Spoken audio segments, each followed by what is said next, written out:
So hi everyone, my name is Alyssa Neff. I am a fashion designer out of Milwaukee, Wisconsin, and I will be talking with you guys how to find your worth figuratively and literally. So a little bit about my background and how I came to find my worth. I took the traditional route. I went to college, graduated, had a retail job after that, got my first big girl job at Kohl's Corporate, absolutely hated the environment, and began to carve my own niche around 2018 as a freelance designer. And I also opened a creative studio and co-op here in Milwaukee, Wisconsin. So finding your worth, it's a journey.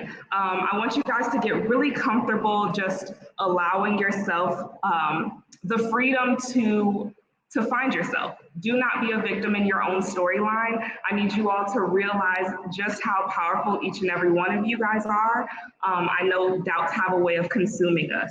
So I want to talk specifically to my artists, the freelancers, about just the evolution of an artist, okay? So these are the steps that I went through. I learned to enjoy creation first. I chose creation second.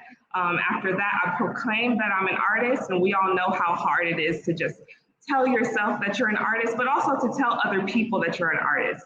After that, you have to publicize, and then you need to profit off of your craft. So that's what I'm going to talk to you guys about, my own journey and how I did that. So I really had a really hard time understanding who I was as a creative because I didn't understand the types of artists. And I just learned this piece between experimental innovators and conceptual innovators. There's going to be a place for each type of innovator in art. So an idea of an experimental innovator is someone who's a perfectionist who may take literally years on one project. That would be like the picture up at the top, Michelangelo, perfectionist. Conceptual innovator is going to be someone more like Picasso who can whip a drawing out in 30 seconds and it be a masterpiece. So I want you guys to realize that there is a place for each and every one of you in the art world. So how do we stop ourselves? We stop ourselves by self-sabotaging. There are doubts that each one of us fights, and it really stops us from being the artist and the freelance person that we want to be, the business person that we want to be. So, some ways that you may be self-sabotaging. All of us do it. This is not a shame thing. This is just an accountability thing. We self-sabotage by procrastinating, by not promoting ourselves, by having prioritization issues. Are you putting the dishes, you know what I'm saying, over your workload? Are you doubting yourself constantly? Are you just incredibly pessimistic? How are you self-sabotaging? So become accountable to yourself and then be really comfortable with your disappointment. You are going to disappoint yourself. That's just a life thing, right? But you have to accept yourself for exactly where you are in your journey and take pride in where you are in your journey. No rose blossoms overnight, okay? Think of yourself as a rose, and I think it'll be a lot easier to just accept where you are at your journey and even enjoy it. So the next step, how do you cope with that doubt? This is something that I still struggle with to this day. So freeing yourself from the cycle of self-sabotage and doubt. Meditation, mantras, routines, positive affirmations, therapies, journaling. These are all things that really help you to get over your doubt, get over yourself, and actualize, what you want to do. Gardening, for instance, for me, really helps me because growing takes a really long time. And not only that, but you really, when it comes to plants, enjoy every single part in the step.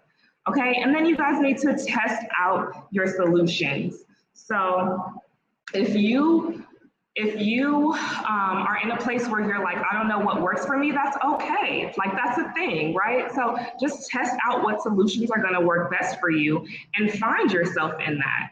And another way to do that and to be accountable to yourself is to document your process. So my journal is my lifeline. I'll literally write in there, okay, I tried this and this happened a month later. So journal and become accountable to yourself, but most importantly, like, enjoy your journey, you guys. I know we have these pressures to be an expert the instant we enter into something, and that is not realistic.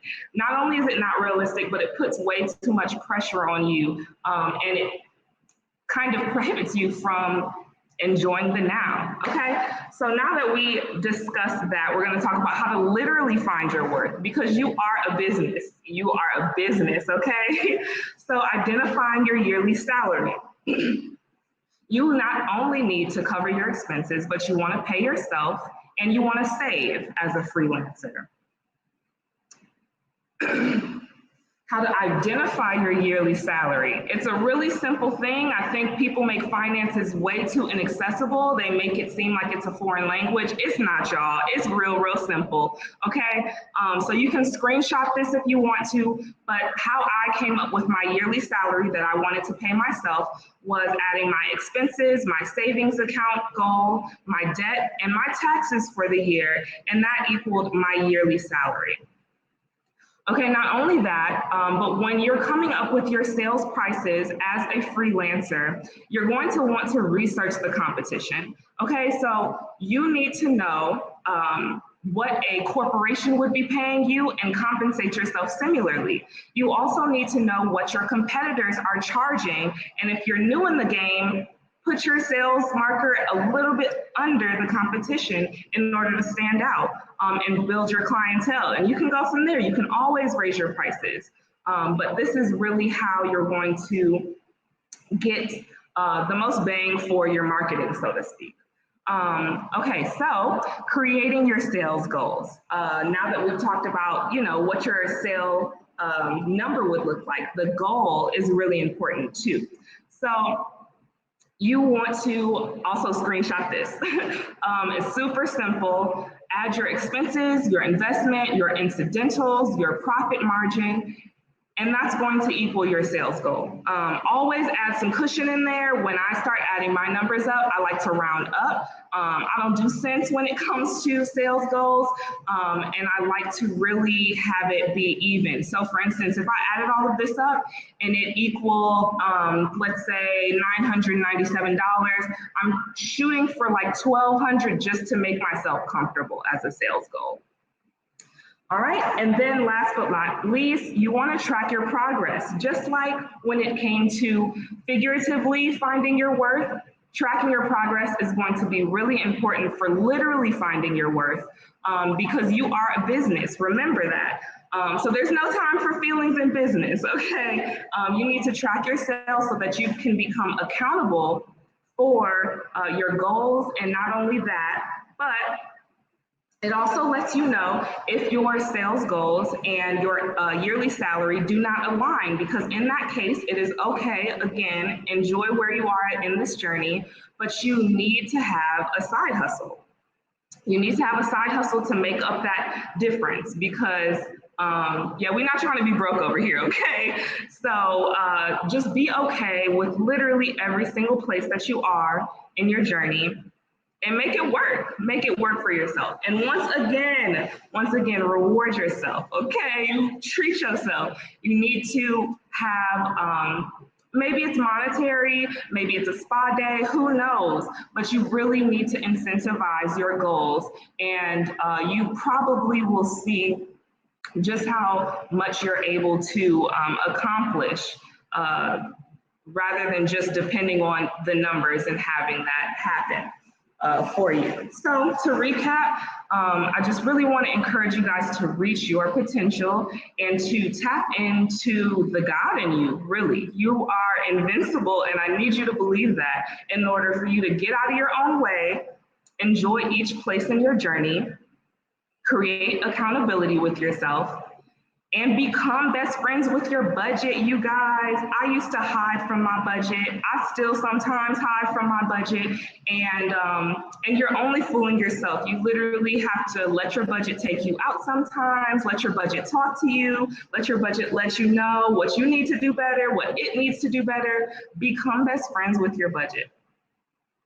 All right. Oh, thanks so much. Yeah, thank you guys. I will plug everything in the chat. You can find me at Alyssa the Creative, and I'm really appreciative of this opportunity.